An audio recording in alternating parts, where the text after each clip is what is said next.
Ассаламағалейкум Қазақстан, қалдарыңыз қарамасыздар. Бүгінгі видеода мен қай күні Қытайдың шекарасы мен Қазақстан шекарасындағы Атажұрт партиясы мен мүшесі мен басшысы Бекзаттар Қытайға қарсы шыққандығын білдіртіп, Қытайдың туымен Ши Цзиньпиннің фотосын өртегеніне мен қолдаймын оларды. Олардың істеген дұрыс. Ешқашан олардікі қате емес. Олар енді алада тұрды. Ешкімнің біреу мазасын алған жоқ. Бұл сол күні милициялар барып ұстап кеткені бұлардікі қате. Ал бүгін мен айтам, Қытайға қарсы шықпасақ, ертең бірсі бәрімізге кеңірдегімізден сығарды. Соның үшін бүткіл қазақ азаматтар бірге осындай видео шығарып, осы біздің Қазақстандағы мына билікке қарсы шығайық. Қазақстандық билігінде өкіметтің айтатын сөзім бар. Сендер Бекзат пен Атажұрт партиясының мүшелерін қойы бермесеңдер, онда болса біз дауыс шығаратын тоқтатпаймыз. Керісінше Қазақстан өкіметіне өте-мөте мына Қасым-Жомарт Тоқаев осы сатқын қанішер осындай бірдемеге дауысымызды тоқтатпай шығара береміз. Қолымыздан келгенше Америкада болсын, Еуропада болсын, Африкада болсын, қай жерде болса да дауысымыз шығара береміз, көшеге шығамыз. Осы жұмысты бітірмей Атажұрт партиясының мүшесі Бекзатпен қалған кісілерді қой бермей, біз дауыс шығаруды тоқтатпаймыз. Істегеніміз істедік. Тоқаевқа қарсы шыққанымыз қарсы шықтық. Қытайға қарсы шыққанымыз қарсы шықтық. Армысыздар достар, Ресей-Украина соғысына қатысты маңызды ақпараттарға шолу. ақш президенті әкімшілігі әзірлеген Украина мен Ресейдің арасындағы бейбіт келісімнің жаңа жобасы қазір батыстық бақта зуғызу талқылануда. Соның ішінде Axios бастаған Reuters, Axios, Wall Street Journal, Financial Times басылымдары аталған келісімнің негізгі пункттарын, негізгі мәселелерін жіпке тізіп жазыпты. Ол бойынша Украина Донбастан толық бас тартады. Донбасс дегеніміз бұл Донецк және Луганск облыстары. Соғыс Запорож және Херсон облыстарының майдан сызығында тоқтайды.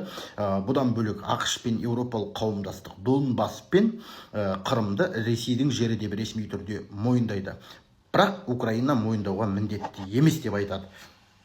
Одан бөлек Украина әскер санын 2 есеге дейін азайтады. Украина жеріне үшінші елдердің әскери контингенттері, яғни Еуропа мен НАТОның әскери контингенттері кіргізілмейді. Бұған қоса Украина кейбір қару түрлеріне нақты айтылмайды. Бас тартады және өз аумағында ол қарулардың болмауына кепілдік береді. Бұған қоса соғыс Запорож және Херсон облыстарының майдан сызығында тоқтайды. Ресей Запорож облысы мен Херсон облыстарының кейбір нақтылап айтылмайды аумақтарын Украинаға қайтарып береді дейді. Бұл Axios жазған дерек. Ал Телеграф басылымы аталған келіссөз бойынша Донбассты Ресей жалға алады. Құжатта солай жазылады. Сол үшін Украинаға өтемақы төлейді деп жазады. Financial Times, Telegraph, Economist, Reuters басылымдары ақш президенті әкімшілігі әзірлеген бұл бейбіт келіссөздердің Ресейдің ығына жығылған Украинаның капитуляциясына тең келіссөздер екендігін айтады. Ал аталған келіссөзді президент Трамптың арнайы өкілі Стив Уитков әзірлеген. Уитковты білесіздер, ақштың атынан Ресейге бірнеше мәрте келіссөзші болып барып, Ресей президенті Путинмен де, Ресейдің басқа шенділерімен де жолығып қайтқан еді. Аталған келіссөз бітім нобайын жасауға жауапты тұлға дәл осы Уитков болып есептеледі. Сондықтан да бұл Уитковтың бітім жобасы деп аталады. Аталған бітімге Украина тарапы келіспеу туралы нақты мәлімдеме жасаған жоқ. Алайда еуропалық қауымдастық бұл Украинаның капитуляциясы, бұл жерде Ресейдің барлық талап ескерілгенде, Украинаның, Еуропаның бірде-бір талап ескерілмеген дейді. Ал ақш президент әкімшілігі алдағы уақытта бұл соңғы нобай емес, соңғы үзілді-кесілді жоба емес, Украина мен Еуропа аталған бітім жобасына өз ұсыныстарын енгізе алады дейді. Сіз аталған жобаға қатысты пікіріңіз қандай? Жазыңыз. Қазақ тілді контентті, қазақ ақпаратын қолдаңыз. Оспанов арнасы Telegram каналында толығырақ біле жатарсыздар. Құрметті қазақ елі, ассалаумағалейкум, ағайын, амансыздар ма? Достар, кеше басымнан бір қызық жағдай өтті. Мынау ақшта тұратын бір бауырым бар, көлікпен айналысады да, яғни көліктерді Қазақстанға жібереді. сол айтады да, абзал жаяу жүрсің ғой дейді, ақштың аукционынан бір көлік шығарып алмадың ба өзіңе, арзандау болады ғой дейді да. Қазақстанға апарасың, первичкасын төлейсің, утиль сборын төлейсің, сөйтіп учетқа қоясың дейді.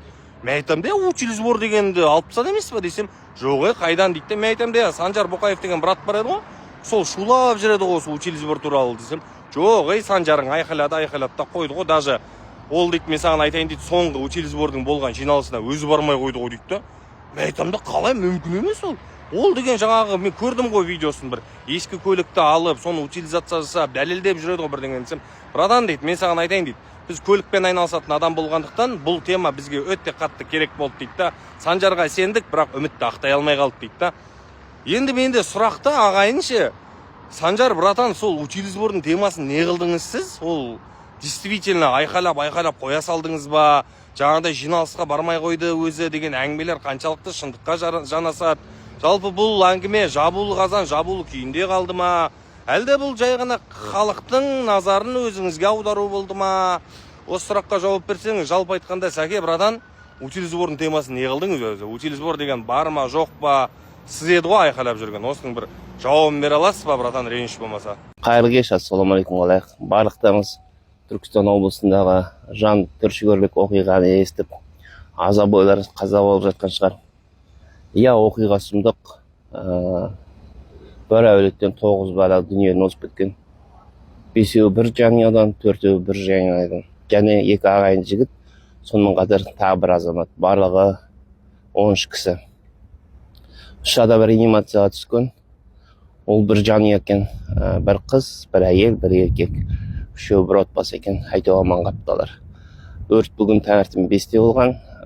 Неден шыққандығын әлі анықтаған жоқ. Ең сұмдығы үйдің жан-жағы бәрі торланған екен, терезесі барлығы.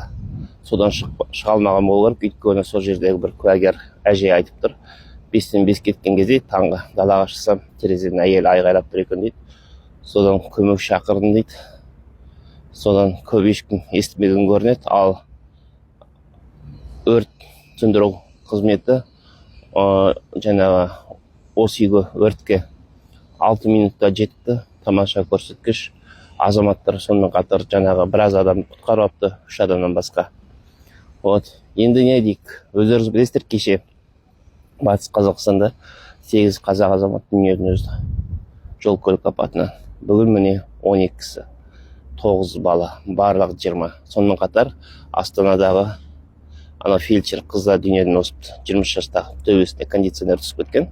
Естеріңізде болса, үй қабырғасы құлап, астына 5 адам ба сондай қалып, сол араға төтенше жағдай қызметіне бұрын жеткен дәрігерлер қиранды астына адамдар шығарып атқан кезде төбеде құламай қалған кондиционер до конца сол төбесіне құлап кеткен қыздың басына. Келіншек марқұм болыпты, топырағы торқа болсын, иманды болсын, не дейміз. Енді бұның барлығын қарап отырып, себебі не дейміз? Бұның барлығын қарап отырсақ, ең бірінші жаңағы жол жүру ережесінің ұсталмағандықтан, жол жүру мәдениеті болмағандықтан дедік кеше. Ал бүгінгі енді не дейміз? Олар рестораннан тойдан кейін келіп осыны жағдайға душар болыпты. Қазаның артын қайыр білсін. Енді көптеген адамдар неше түрлі ойын сан-саққа жүгіріп жатыр. Бәлки мүмкін үлкендер бәрі мас болған шығар, рестораннан келген, содан оянбай қалған дегенде. Енді оның бәрін Құдай біледі. Бірақ дегенмен оқиға өте қайғылы.